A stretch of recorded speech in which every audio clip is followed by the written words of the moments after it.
आज की कहानी की शुरुआत में शिकार से बचने के लिए आदमी ने खुद को एक बिज्जूका के रूप में तब्दील कर लिया, लेकिन फिर भी वह गांव के गुंडे द्वारा ढूंढ लिया गया। धमकाने वाले को तुरंत इसका अंदाजा नहीं हुआ, लेकिन उसने एक अजीब सी मुस्कान दिखाई। फिर उसने अपने छोटे भाइयों को पीछे हटने को कहा और अपनी कमर से पिस्तौल निकाल ली। पता चला कि वह आदमी के साथ अपने छोटे भाइयों जैसा व्यवहार करना चाहता था। यद्यपि उन्हें यह क्रूर लगा, लेकिन यह देखते हुए कि बॉस पहले ही शुरू हो चुका था, वे केवल उसका अनुसरण कर सकते थे और गोली चला सकते थे। आदमी को एक बिजूका के छत्ते में गोली मार दी गई, लेकिन उन्हें यह नहीं पता था कि आदमी की आत्मा बिजूका से जुड़ गई थी और वह आगे पागल हो जाएगी। जल्द ही आदमी की मां ने उन्हें अदालत में घसीट लिया। बदमाश ने जोर देकर कहा कि वे बिजूका पर निशाना साधने का अभ्यास कर रहे थे और उन्हें नहीं पता कि अंदर क्या है। चूंकि गुंडा जौनपुर शहर का शेरिफ था, इसलिए किसी की हिम्मत नहीं हुई कि उसे अपमानित कर सके और अंततः कई लोग बरी हो गए। उन्हें नहीं पता था कि उनका बुरा समय शुरू होने वाला था। अगली सुबह शेरिफ के छोटे भाई को अपने खेत में एक बिजूका मिला और वह बिल्कुल मृत आदमी जैसा दिख रहा था। इसीलिए वह जल्दी से शहर गया और शेरिफ को इसके बारे में बताया। शेरिफ को इस पर बिल्कुल भी विश्वास नहीं हुआ और उसने सोचा कि वह मजाक कर रहा है। सचमुच, जब वह आदमी रात को घर लौटा तो उसने पाया कि बिजुका गायब हो चुका था। लेकिन जैसे ही वह घर वापस जाने वाला था, एक दुर्घटना घटी। जब उनमें से एक व्यक्ति घर लौटा तो उसने अचानक गोदाम की छत से शोर सुना और वह व्यक्ति जल्दी से जांच करने के लिए ऊपर चढ़ गया। अंत में कुछ भी नहीं मिला। इस समय नीचे हार्वेस्टर मशीन चल रही थी और भयभीत आदमी लगभग नीचे गिर गया। सौभाग्यवश उसने समय रहते अपने पास लगे बिजली के तार को पकड़ लिया, लेकिन वह जल्दी ही थक गया और हार्वेस्टर में लटक गया तथा लाश में बदल गया। सुबह सुबह शेरिफ को अपने सहकर्मियों की मौत की खबर मिली। उसने सोचा कि यह आदमी की मां है। पता चला कि जिस आदमी की हत्या उनके द्वारा की गई थी वह मूर्ख था। यद्यपि वह 30 वर्ष का दिखता था, परंतु उसकी बुद्धि 5 वर्ष की ही थी। गांव में सभी लोग उसे नापसंद करते थे। केवल महिला इशिका उसके साथ खेलने को तैयार थी। हालांकि शेरिफ पूरी तरह से पागल व्यक्ति था। वह लंबे समय से इशिका के पीछे पागल था। इससे उसे लकी के प्रति नाराजगी महसूस हुई, इसलिए उसने अपने कुछ छोटे भाइयों को बुलाया और लकी को पीटने की योजना बनाई।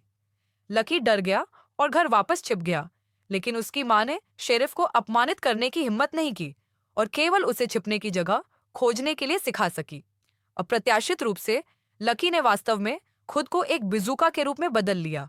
इसलिए शेरिफ ने मजाकिया होने का नाटक किया और लकी को गोली मार दी। इसी समय अन्य दो छोटे भाइयों को भी अपने सहकर्मी की मृत्यु का समाचार मिला। उन सभी का मानना था कि उनकी चिंताओं को पूरी तरह से हल करने के लिए लकी ने शेरिफ के दोस्त के घर में घुसकर उसको जिंदा मार डाला।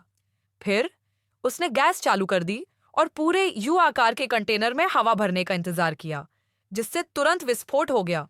जब पुलिस उस दिन घटनास्थल पर पहुंची तो उन्होंने घर खुला पाया और यह निष्कर्ष निकाला कि यह एक दुर्घटना थी। कई लोगों ने सोचा कि अब वे चिंता मुक्त जीवन जी सकेंगे, लेकिन फिर से अजीब चीजें घटित हुईं। आदमी ने पाया कि स्वर के बाड़े में रखा स्वर किसी चीज से परेशान था। इससे पहले कि वह कुछ प्रतिक्रिया कर पाता, उसने अपने पीछे से खांसने की आवाज सुनी। इसी समय उसे कमरे में एक काली छाया दिखाई दी। वह आदमी डर गया और उसने जल्दी से दरवाजा कसकर बंद कर लिया। जब तक बाहर कोई हलचल नहीं हुई, तब तक वह व्यक्ति हिम्मत जुटाकर डटा रहा। चूंकि बड़ी मात्रा में स्टॉक अन्न भंडार में प्रवेश कर गया था, इसलिए उस व्यक्ति का शरीर जल्द ही डूब गया और अंततः ऑक्सीजन की कमी के कारण अप्रत्याशित रूप से उसकी मृत्यु हो गई। इससे शेरिफ का भाई बहुत परेशान हो गया। वह आत्मसमर्पण करना चाहता था, लेकिन शेरिफ ने इसका कड़ा विरोध किया। शेरिफ ने सोचा कि यह सब महज संयोग था, क्योंकि मृतक बदला लेने के लिए वापस नहीं आ सकता था। यह पता लगाने के लिए कि क्या चल रहा था, दोनों ने गंतव्य तक पहुंचने के लिए चांदनी का लाभ उठाया और फिर संयुक्त रूप से लकी की कब्र खोदी। लेकिन जब भाई ने ताबूत खोला तो उन्हें अंदर कुछ नहीं मिला। इस समय उसके पीछे शेरिफ ने लोहे की प्लेट उठाई और अपने भाई को ही मार डाला और फिर उसे दफना दिया। पता चला कि शेरिफ को चिंता थी कि भाई आत्मसमर्पण कर देगा और फिर यह तथ्य उजागर हो जाएगा कि उन्होंने लकी को मार डाला था। अब चूंकि वे सभी लोग मर चुके हैं जिन्हें इसके बारे में पता था, अतः उसे अब चिंता करने की कोई आवश्यकता नहीं है। काम खत्म करने के बाद शेरिफ घर जा रहा था, लेकिन रास्ते में उसे गांव की इशिका नामक महिला अप्रत्याशित रूप से मिल गई। शेरिफ लंबे समय से इशिका का पीछा कर रहा था। इशिका को पास के जंगल में भागते देख वह कार से बाहर निकला और उसका पीछा किया। अंततः उसे कद्दू के खेत में इशिका मिल गई, लेकिन जब वह कुछ बुरा करने ही वाला था तभी उसके पीछे वाली कार स्टार्ट हो गई। जब कार स्टार्ट होने वाली थी तो इशिका उठकर भाग गई। इस समय कार बिना किसी नियंत्रण के तेजी से आगे बढ़ गई और शेरिफ इतना डर गया कि उसका सिर सुन्न हो गया। कार की आवाज लगातार बढ़ती जा रही थी और शेरिफ इतना भयभीत था कि वह भागना चाहता था, लेकिन वह गलती से बिजूका से टकरा गया। बिजूका के हाथ में पकड़ा हुआ स्टील का कांटा उसके पेट में घुस गया और उसकी मौके पर ही मौत हो गई। इस समय उसे अंततः अपने बुरे कर्मों की कीमत चुकानी पड़ी,